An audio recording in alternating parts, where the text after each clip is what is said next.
Hello, I'm glad to be with you again. My name is Helen and you are on the new Weapon channel. Today we are talking about two 160 bombers, which maybe it's time to retire. What do you think? Recent operations over the North Sea prove that this old bomber can learn some new tricks. A pair of Russian Tu-160 White Swan strategic bombers, which are fastest and largest bombers even built, took part in a 12-hour-long patrol flight over the northern seas of the coast of Russia earlier this week. The two bombers flew over the natural waters of the Barents, Norwegian and North Seas, during which time the aircraft were escorted by MiG-31 jet fighters from the Russian Naval Air Force along certain sections of their route, while at other times the two 116s were shadowed by aircraft from the British Royal Air Force and the Royal Norwegian Air Force. The flight lasted 20 hours, but it was less than half the time that a part of the supersonic Russian bombers spent up in the air last month, when two crews of the long-range aviation group set a new record for distance and duration. The pilots of the Russian Aerospace Forces were up in the air for more than 25 hours and covered a distance of more than 20,000 kilometers. Russia operated a reported 27 serially produced Tu-160s along with 9 test prototypes, and all of the aircraft operate out of Eagles Air Force Base outside of Saratov. The Russian military has stepped up such patrol flights to counter the increase in United States and NATO flights in the same neutral waters. The skies do seem to be getting rather crowded of late. What do you think about that? How long will these bombers fly or not? Hello everyone, you are on the new Weapons channel and with you Russian girl Helen.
Работу разрешил, находитесь в зоне.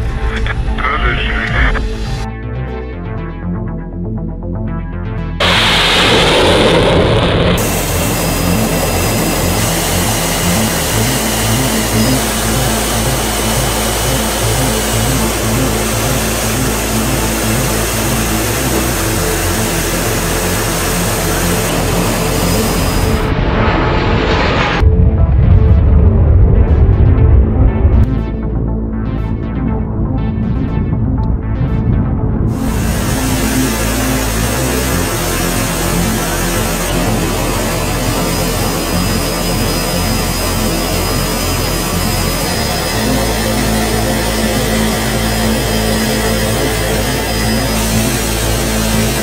New Weapons Channel. Today we take a look at the Orion and Sirius drone trials tested as wingmen. The Orion, under aircraft control, scouted targets and the Sirius struck them. According to the manufacturing company, both Sirius and Orion have the ability to operate as part of a reconnaissance fire loop with manned aircraft.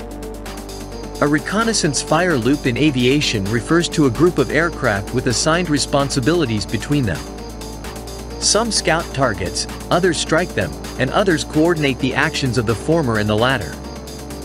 With regard to these UAVs, we can assume that the lighter Orion is destined to the role of reconnaissance, and twin-engine Sirius with a payload of 450 kilograms will become a bomber. Or another reconnaissance aircraft with an extended range. Orion with a range of 250 kilometers can also use bombs and guided missiles caliber 50 kilograms, but its main task, reconnaissance. The type of aircraft under which they flew is not reported.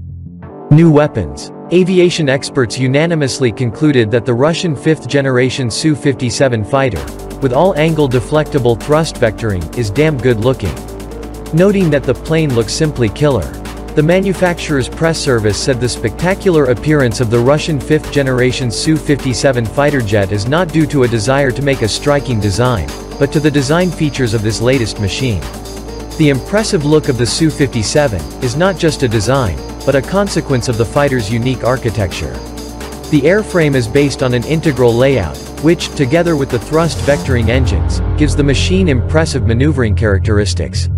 The fighter is also created with extensive use of low-visibility technologies. The airframe has characteristic contours, which give the plane predatory features. Russian designers, the creators of the Su-57, feel proud of its appearance, but they are even more proud of the technical capabilities of this fighter. The New Weapons Channel reports that Russia has produced 2 more Tu-160M bombers to strengthen the air component of the nuclear triad. This is the first production and at the same time the second Tu-160M bomber of the new construction. Channel New Weapons recalls that the first bomber made its first flight earlier this year. Also, to the flight test station was transferred to check the systems in combat aircraft, which was the fourth to pass a deep upgrade to the level of the strategic bomber Tu-160M. The New Weapons Channel reminds that Russia plans to build 10 new bombers by 2027. Tests of aircraft systems and engines will be conducted at the flight testing station and then the planes will be handed over to the Air Force of the Russian Defense Ministry. The updated Tu-160 missile-carrying airplanes have new engines and their performance characteristics are superior to their predecessors. The Tu-160 has armament inside the aircraft, in tandem bomb compartments on rotary drum-type launchers. Each of them can carry 6 missiles such as KH-101 with a range of 5,500 kilometers. The Tu-160 strategic bomber with variable geometry wing, the largest supersonic aircraft in the history of military aviation. It has an unofficial Russian name of White Swan. In NATO, it is called Blackjack. Together with Tu-95MS is the basis of the Russian air nuclear triad and the long-range aviation fleet of the Air Force. New weapons. We are watching how the new generation Russian reconnaissance and attack helicopter Ka-52 Alligator performed complex aerobatic maneuvers as part of planned exercises. The helicopter performed figures of complex low-speed aerobatics in the sky at an extremely low altitude. The crew performed a funnel, found a target on the ground and began to move in a circle, keeping a mock enemy at gunpoint. In addition, the crew made a hill, a sideways flight with a sharp climb at a speed of 90 km per hour. The exercises were carried out by the Army Aviation of the Eastern Military District. Among the pilots were both experienced military personnel and those who have yet to learn how to perform all these figures. The Ka-52 Alligator is a new generation Russian reconnaissance and attack helicopter capable of hitting armored vehicles, ground and air targets. It is armed with a Tu-A42 automatic cannon, unguided and guided aircraft missiles, and aerial bombs. The pilots of Army Aviation during the tactical flight exercise carried out the destruction of ground targets. The crews fired unguided rockets and cannon weapons. The search and destruction of targets were carried out in a limited time. This skill is necessary when escorting transport helicopters, reconnaissance of enemy targets, as well as in the free search for targets. Don't forget to subscribe to the channel. Goodbye everyone.